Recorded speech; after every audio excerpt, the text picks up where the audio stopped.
नमस्कार मंडळी, श्री स्वामी समर्थ। आज आपण पारंपरिक गोडा मसाला करतोय। गोडा मसाल्यामध्ये ना प्रमाणित जिन्नसच पडतात। ह्याच्यामध्ये लाल मिरची म्हणजे स्पायसी वगैरे असे जिन्नस पडत नाहीत। मग जर मिरची वगैरे टाकली तर गोडा मसाला आणि गरम मसाला याच्यामध्ये काय फरक राहिला? तर आता गोडा मसाल्यामध्ये काय काय जिन्नस पडतात ना ते मी तुम्हाला दाखवते। मी इथे घेतले 100 ग्रॅम धने, 100 ग्रॅम सुकं खोबरं घेतलं आहे, 100 ग्रॅम तीळ आणि 50 ग्रॅम साधं जिरं घेतलं आहे। इथे घेतलं आहे मी 5 ग्रॅम तेजपत्ता, शहाजिरा घेतला आहे 5 ग्रॅम, मसाला वेलची घेतली आहे 5 ग्रॅम, काळी लवंग घेतली आहे 5 ग्रॅम,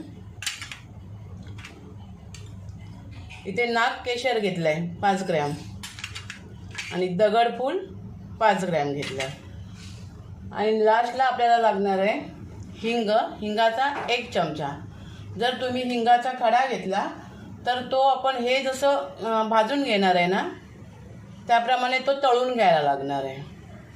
हे जे 5 ग्रॅमचं प्रमाण जे आहे हे आपल्याला तेलामध्ये तळून घ्यायचं आहे। आणि हे जे आहेत ना 100 ग्रॅमचे आणि 50 ग्रॅम जिरा हे आपल्याला एक थेंबही तेल न घालता तळायचं आहे, म्हणजे भाजून घ्यायचं आहे। तर आता आपण भाजायला घेऊया सगळं। आता आपण पहिल्यांदा धने भाजून घेऊया।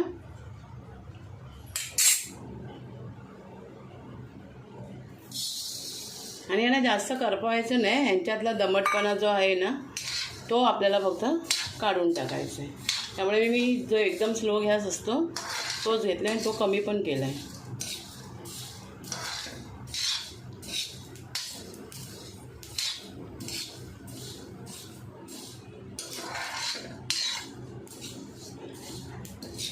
आणि शक्यतो ना लोखंडी तव्यामध्येच भाजायचं। आणि मंडळी मी लोणच्याचा व्हिडिओ टाकला आहे, तुम्ही एवढा त्याला प्रतिसाद पण नाही दिला आहे। मग त्यापेक्षा मग गोड्या लोणच्याला तुम्ही खूप छान प्रतिसाद दिला होता।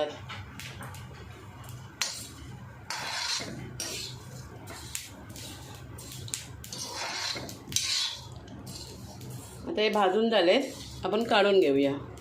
जिरं भाजून घेऊया साधं।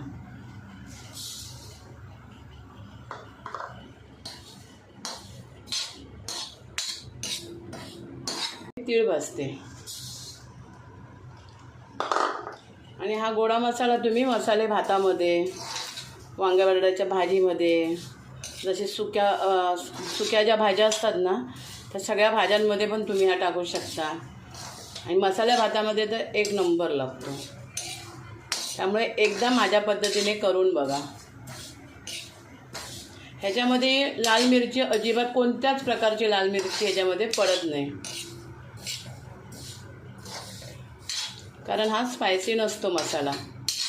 गोडा मसाला हा गोडा मसाल्याप्रमाणेच पाहिजे। आपण तिखटामध्ये मिरची टाकतो, गरम मसाल्यामध्ये मिरची टाकतो, पण ह्याचा प्रकार वेगळा आहे ना, ह्याला गोडा मसाला बोलतात, म्हणून ह्याच्यामध्ये मिरची टाकली जात नाही। आणि मंडळी माझ्या चॅनलला सबस्क्राईब केलं नसेल तर नक्की करून घ्या, म्हणजे मला पण जरा पुढे जायला मदत होईल तुमची। आणि माझ्या व्हिडिओ जरा बघत जा, पुढे पाठवत जा। आता आपण सुकं खोबरं टाकूया।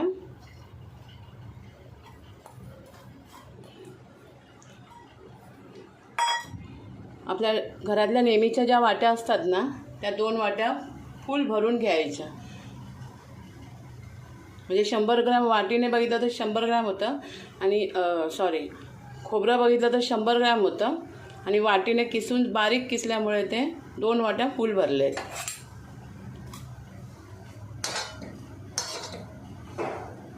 मंडळी सुकं खोबरं पण अगदी मस्त एकदम भाजून झालं आहे, म्हणजे कसं वास नाही आला पाहिजे मसाला बनल्यानंतर। त्यामुळे अगदी स्लो गॅसवर एकदम असं खरपूस भाजून घ्यायचं बिना तेलाचं। आता याला मी काढून घेते। आता तव्यामध्ये थोडंसं तेल टाकून घेऊया। जे आता बाकीचे आहेत ना वस्तू गरम मसाल्याचे पदार्थ ते आपल्याला आता ह्याच्यामध्ये तेलामध्ये तळून घ्यायचे. आता पहिल्यांदा तेजपत्ता घेते भाजून.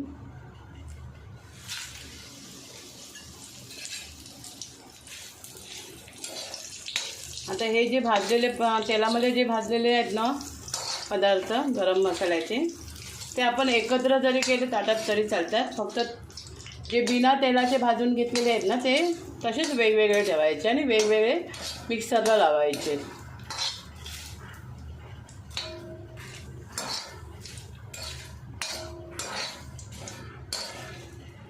ह्याच्यामध्ये जास्त वेळ लागत नाही. फक्त कसं भाजायला एकदम कमी गॅसवर भाजायला लागतं ते.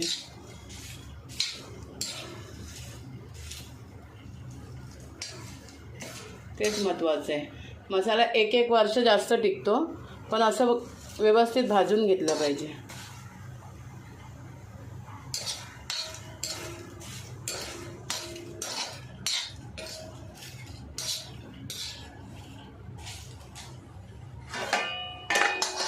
तेजपत्ता पण आता काढून घेते.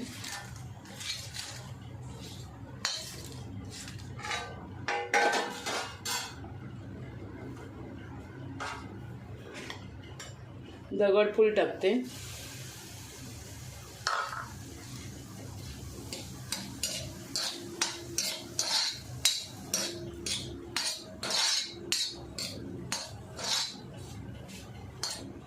ह्याच्यामध्ये बडीशेप वगैरे पडत नाही आहे गोडा मसाला.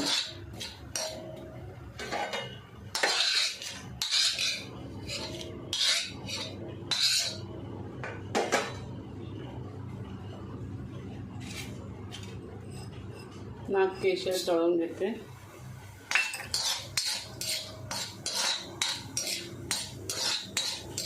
थोडं जपून का माहिती आहे का अंगावर पण उडतं ते.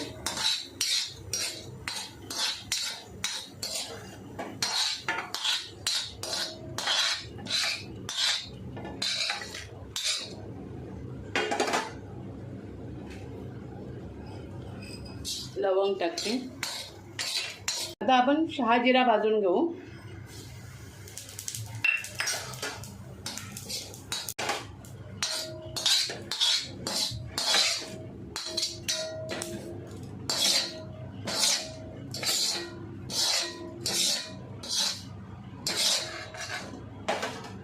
आता मसाला वेलची टाकूया.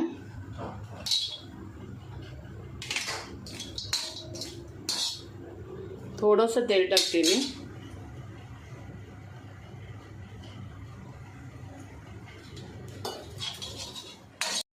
हे बघा मंडळी सगळे मसाले आता गार झाले. मी आता पहिल्यांदा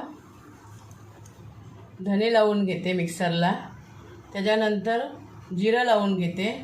मग तीळ आणि नंतर सुकं खोबरं. त्याच्यानंतर जे आपण तळून घेतलेले गरम मसाल्याचे पदार्थ आहेत ना हे सगळे लास्टला लावून घेते.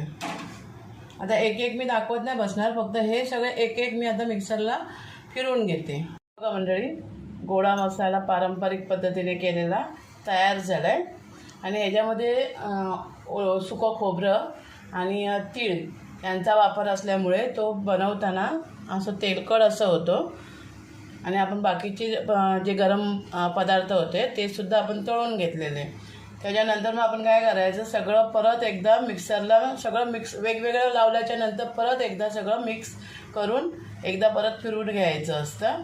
आणि त्याच्यानंतर मग तो असा मसाला तयार होतो. आणि वास तर इतका सुंदर सुटला आहे ना काय सांगू तुम्हाला. मस्त.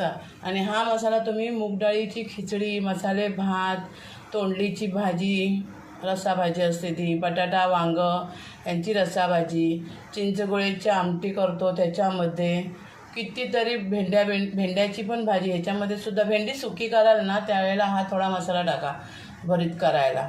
खूप छान होतो. तुम्ही एकदा करून बघा.